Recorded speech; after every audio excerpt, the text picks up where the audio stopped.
Ikaw? Ikaw si Alex Mendiola? Tanong ni Paula. Kumurap-kurap pa si Paula. Hindi kasi siya makapaniwala. Ilang araw na rin niyang pinaghahanap ang may-ari ng pangalang Alex Mendiola. Sinubukan na rin niya ang telephone directory, PLDT at Bayantel. Luma at bago, inisa-isa niya ang mga Mendiola doon. Pero walang nakakakilala sa Alex Mendiola na ito. Pati sa internet, wala rin. Hirap na hirap siya.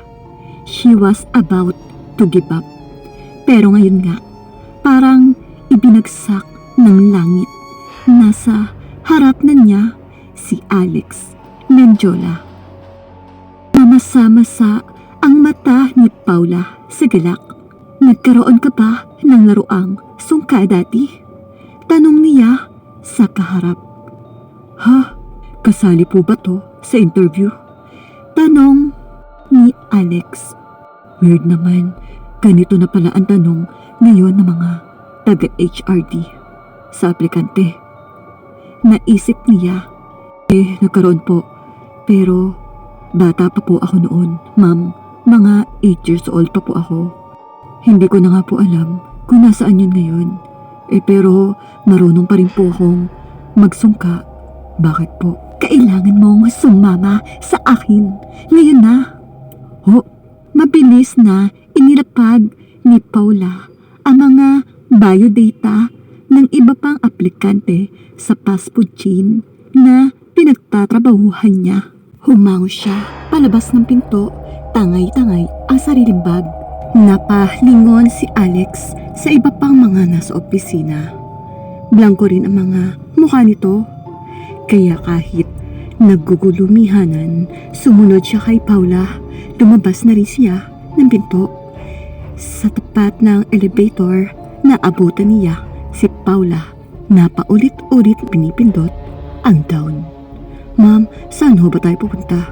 Kasi po, mag-a-apply pa po ako sa isang opisina dyan sa dulo ng Ortigas. Tanong ni Alex, nun lang niya napansin kahit maganda ang babae na kaharap niya. Mukhang kulang na kulang ito sa tulog. Malaki at maitim ang mga eyebags nito. Kulubot ang noo, parang may malaking problema. Sa bahay ko, Alex, I'm Paula de Castro Jacinto. Nakabili ako ng sungka sa isang second-hand shop. May nakaukit na pangalan mo sa ilalim ng sungka. Kaya kailangan mong sumama sa akin. Kung hindi, may masamang mangyayari. Buhay ng ate ko ang nakataya rito. Nandilat ang mga mata ni Paula, bigla ring dumilat ang pinto ng elevator. Sa taxi, papunta sa apartment ni Paula, ipinaliwanag niya ang lahat. Kay Alex, hindi ko alam kung anong meron sa sungka mo. Pero mula nang laruin ko yon, lahat ng kalaro ko namamatay. Una, ang kaibigan kong si Obet. Meron siyang leukemia. Nag-survive siya sa tulong ng mga gamot, doktor, mga operasyon. Last week, na-hospital na naman siya. Kaya dinalaw ko, bitbit ko ang sungka. Natuwa siya pagkakita rito. Ang sigla-sigla pa nga niya nung maglaro kami. Kasi siya subi na subi. Tapos may nurse na dumating. Tinurukan ng gamot si Ovet. Lumabas ako. Pagbalik ko mga 15 minutes, ayaw nang maglaro ni Obet. Nahihilo raw kasi siya sa gamot. Di na namin natapos ang sungka. Nagkwentuhan na lang kami. Kinabukasan, I got a call from his brother. Patay na raw si Obet. Shock ako. The doctors was still tracing the real cause of his death. Nagtaka rin sila. Hindi naman daw siya inatake ng sakit niya that night. At kung ikukumpara sa mga dating pagkaka-ospital niya. Hindi naman daw to pinakang grabe. Kaya kahit may taning ang buhay ni Obet, hindi siya basta-basta mamamatay. Unexpected talaga. Sa first night ng burol niya, may nagkwento sa akin. May isang dakot daw ng sigay sa mga palat ni Obet. Nang matagpuan siya, nakamulagat si Obet. Pero nangingitim ang mga mata at kagat-kagat ang nangingitim na ring mga labi. Bangkay na si Obet nang makita. Balisa ang utak ni Alex habang nakikinig kay Paula. Naalala niya ang mga kalaro noong bata pa siya. Patay sa loob lang ng 2 linggo. 3 bata ang patay sa kanilang barangay. Lahat sila nakalaro niya ng sungka. May kinalaman kaya ito sa paulit-ulit niyang pagsamo? Ma'am, baka nagkataon lang. Baka time na talaga ng premyo. Yun na lang ang nasabi niya. Oo nga, may sakit naman talaga si Obet. Pagpapatuloy ni Paula. Pero namatay ang isa ko pang kaibigan, si Jerry. Napapaluha na si Paula. Kabog na kabog ang dibdib niya. Ngayong sinasalaysay niya ang lahat. Nagkita-kita kaming magkakaklase noong high school sa libing ni Obet. Exactly 1 week after nang mamatay siya. Pagkatapos ng libing, wala pang gustong umuwi sa aming magkakaklase. Tumuloy kami sa apartment ko para mag-beer. Ayaw naming uminom si Jerry dahil magmamaneho pa siya, pero ayaw paawat eh. Habang nagkwekwentuhan kami, napansin ni Jerry ang sungka sa gilid ng sopa. Doon ko tinabi yun mula nang laruin namin ni Obet. Itong si Jerry, dumakot na mani mula sa mangkok. Yun na lang daw ang gamitin namin imbes na mga sigay. Habang naglalaro kami, napansin kong paunti ng paunti ang mani. Yun pala, pag di ako nakatingin, kinakain ni Jerry yung mga mani na nasa kamay niya. At dahil doon, hindi na namin natapos ang laro. Tapos anong nangyari? Tanong ni Alex. Kinabukasan, tumawag ang kaklasik kong hinatid ni Jerry sa bahay. Patay na raw si Jerry. Nabangga ang ban nito sa island. Lagot, sambit ni Alex. Sumadsad ang ban sa island at mukhang matagal nang sumadsad dahil mga 3 dipa ang kaskas sa island. Lasog-lasog ang kalahating katawan ni Jerry. Nagtaka rin ang mga investigador dahil walang ibang bangga ang ban. Ibig sabihin, mag-isa itong sumalpok sa island. Bakit naman pasasalpukin ni Jerry ang ban sa island? Isa pa, imposibleng makapagmaneho na sobrang bilis sa lugar na yon. Malapit kasi sa intersection. May hawak pa doon na papel si Jerry nung mahugot ang bangkay niya mula sa yupi-yuping ban. Ang nakasulat, aso ko sa pantalan. Lumukso ng 7 balon. Umuli ng 7 gubat bago nagtanaw dagat. Alam ko yan. Halos bumulong si Alex. Isang bugtong tungkol sa sungka. Oo nga no. Natigilan si Paula. Maliwanag na may kinalaman talaga ang sungka nito. Nag-aalalang sabi niya, may ikatlo kang nakalaro.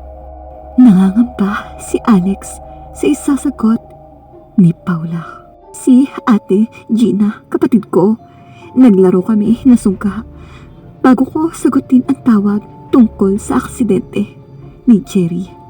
At dahil sa phone call na yun, hindi na namin natapos ang laro.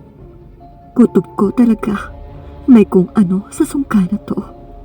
I don't believe in coincidences. Alex, anong meron? Ang laruang ito? Pagpasok ni na Alex at Paula sa apartment, sinalubong sila ng nakakasulasok na amoy. Parang malansang. Ewan. Masuka-sukang sabi ni Paula. Dumiretso na siya sa second floor, sa kwarto niya. Nakakandado ang kwarto. Takan-taka si Paula. Hindi niya ugali ang mag-lock ng kwarto. Imposibleng nasa loob ang ate Gina niya. Nasa airport na yon by this time. Biglang dumutdot sa isip niya ang pag-uusap nila kagabi. Ate Gina, please, huwag ka nang tumuloy. Baka totoo ang bomb threat sa NAIA. Isa pa, sunod-sunod itong ang dali mo namang maniwala sa mga teroristang yon. Napaka-pamahain mo. Konferensyon. Pinagastusan na ako ng kampanya namin para lang umattend doon. Tapos, dahil lang dyan sa tsuri mong may kinalaman dyan sa sungka, hindi na ako pupunta. Ate Gina, nagmamakaawang tingin ni Paula. Paula, I know it's very hard for you na mawalan ng dalawang kaibigan in less than 1 week or 2 weeks nga ba? Pero coincidence ang lahat. Nagkataon lang. Walang kinalaman niyang sungka sa pagkamatay ni na Bobby at Jerry. Ate, meron. At ikaw ang ikatlong hindi tumapos ng laro. Baka may masama rin mangyari sa'yo. Walang masamang mangyayari sa akin.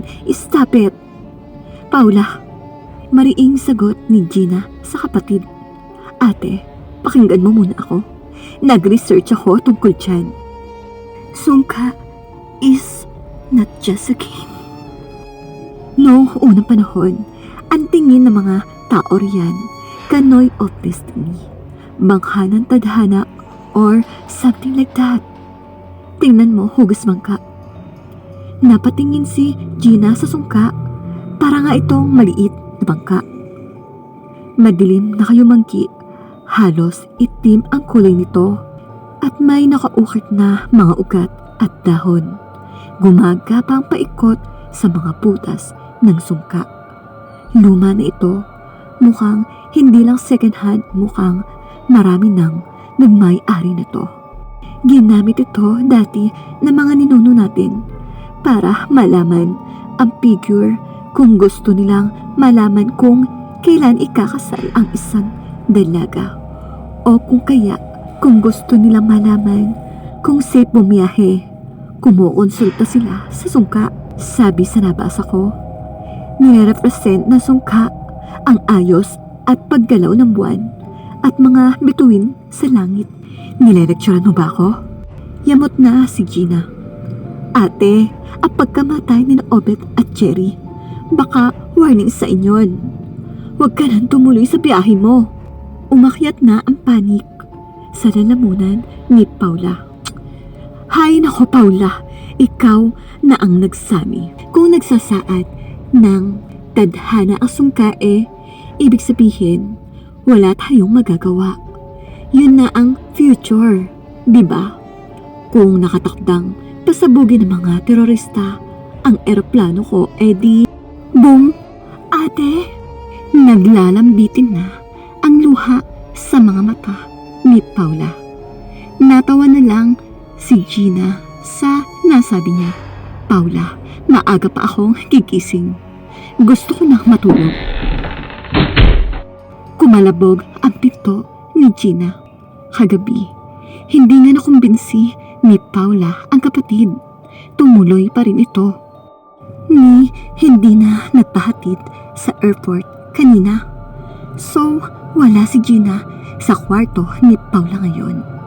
May sarili itong kwarto, kaya bakit naman ito papasok sa kwarto niya? At maglalak pa ng pinto? Isa pa, nasa airport nga ito at this moment. Naghihintay na ng flight niya papuntang Japan. Pero napakatok pa rin si Paula sa pinto. Mabibilis nakatok. Kung sino ka man, buksan mo to! Sigaw ni Paula. Pinaglalaroan na naman ako? Mabilis siyang bumaba papunta sa sala. Pero, nadulas at nahulog siya sa hagdan. Tinulungan siyang makatayo ni Alex. Ang bago, nanghihinang sabi ni Paula. Kinuha ni Alex ang bag sa sopa at iniabot ito kay Paula. Hinagilap ng mga daliri ni Paula ang susi niya. Umakyat ka. Pasukin mo ang kwarto ko, yung may kurtina sa pinto. Kunin mo ang sungka sa ilalim ng kama. Utos niya kay Alex. Hangos na umakyat si Alex sa second floor. Nagtaka si Alex. Hindi naman nakalak ang pinto ng kwarto ni Paula ni hindi nakasara. Dahan-dahan niyang hinawi ang kurtinang binibigwasan ng hangin. Pumasok siya. Nakabalandra ang isang kamang may puting unan at puting kumot. Magulo ito, parang nagmamadaling bumangon ang taong natutulog roon. Lumuhod si Alex at dahan-dahang yumuko para silipin ang ilalim na kama.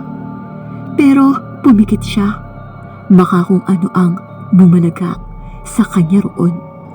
Pagdilat niya, wala ang sungka. Wala kahit anong gamit sa ilalim ng kama.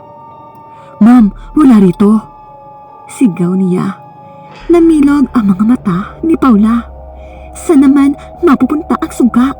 Hanapin mo, andyan lang yun. Napangiwi niyang hiyaw, makirot ang kanyang balakang. Binuksan ni Alex ang cabinet. Kinapa niya ang gilid-gilid nito. Wala sa ibabaw ng cabinet. Inurong niya ang kama at baka naiipit lang sa gilid. Sumungo pa siya sa bintana. Wala. Balik sa kama ang mata niya. Noon lang niya napansin na parang may nakahiga sa kama. May dumidiin sa unan. Natatakpan ito ng kumot. Unti-unti niyang inangat ang kumot. Tumambad sa kanya ang luma-luma niyang sungka. Para itong bangkay na nakahiga sa kama. Nakatalakbong ng puting kumot. Pinuhat ito ni Alex. Nasuka siya sa nagkikislutan sa ilalim ng laruan. Bata Batalyon, Anay at ang mga sigay na sungka. Noong bata ho ako, Mang Paula, pag may niyaya akong kalaro na sungka, gusto ko tinatapos namin ang laro. Pag umayaw ang kalaban ko, paulit-ulit kong sinasabi sa isip ko, mamatay ka na, mamatay ka na, mamatay ka na. At alam niyo ba, nangyari ngayon sa tatlo kong kalaro. Napahagulgol si Alex. Si Rael nabundol ng kotse. Patay si Vince, nalunod sa pool. Si Mira, nagkamalarya, patay. 3 bata sa loob ng 2 linggo. Umayaw kasi sila eh. Hindi ko naman sinasadya. Tahan na, tapos na yan. Nakaraan na. Tulungan na lang natin ang ate ko. Himutok ni Paula. Pinagpapawisan na siya. Mag-aalasin ko na.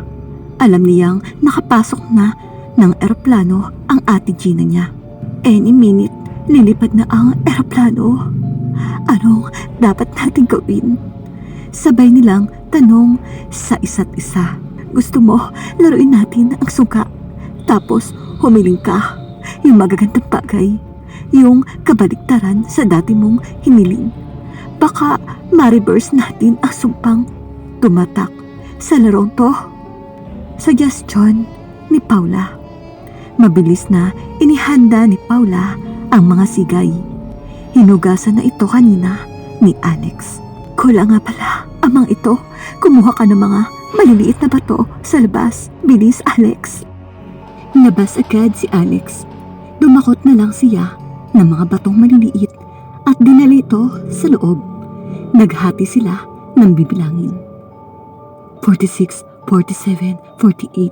Bilang ni Alex. Ilan ba lahat? 98. 7 butil sa bawat butas na maliliit. 14 ang mga butas.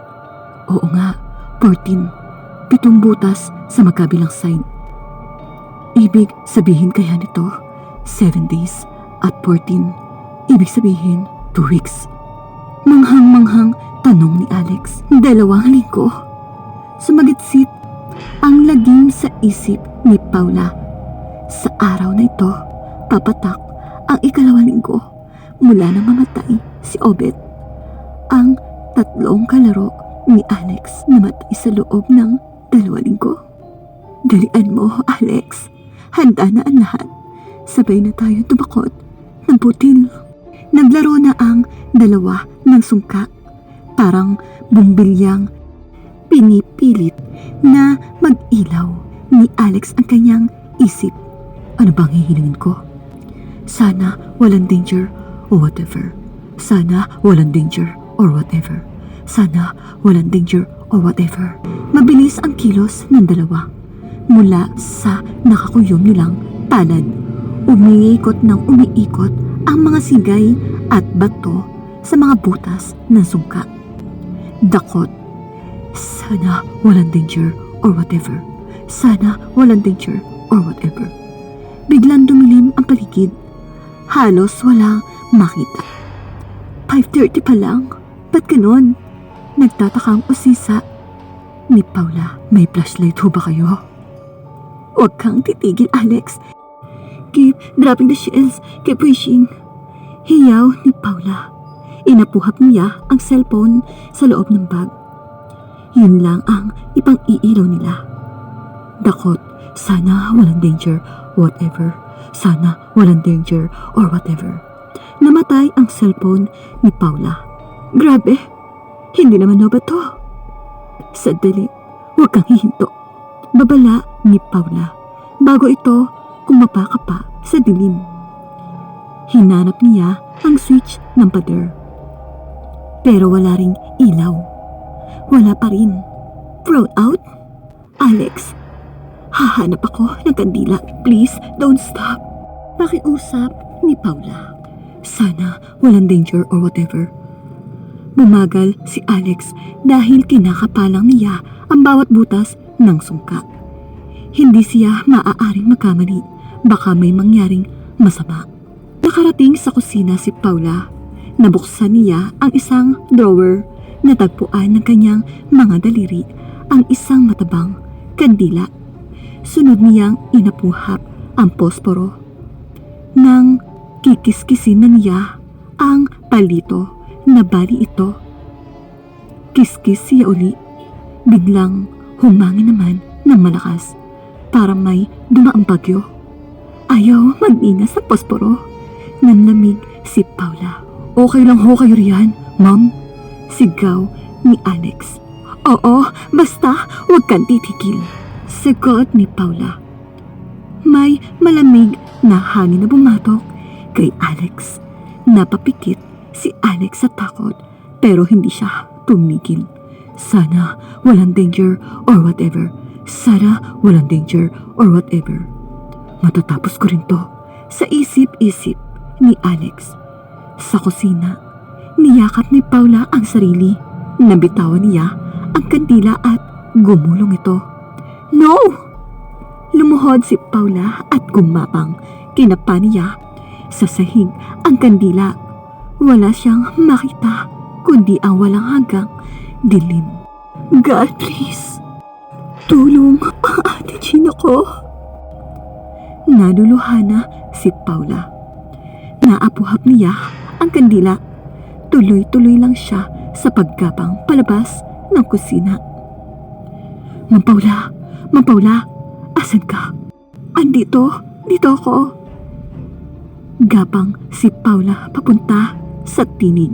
Nang makapa niya ang sungka, umupo siya ng tuwid at kiniskis ang palito para sindihan ang kandila. Nang magliwanag, ate Gina niya. Nasa likod ni Alex. Nakaupo ito. Puro dugo ang damit. Sugat-sugat ang mga braso. Parang inipit. Parang nadurog.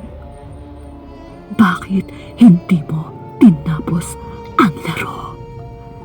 Pag-uusig ni Gina sa kanyang kapatid.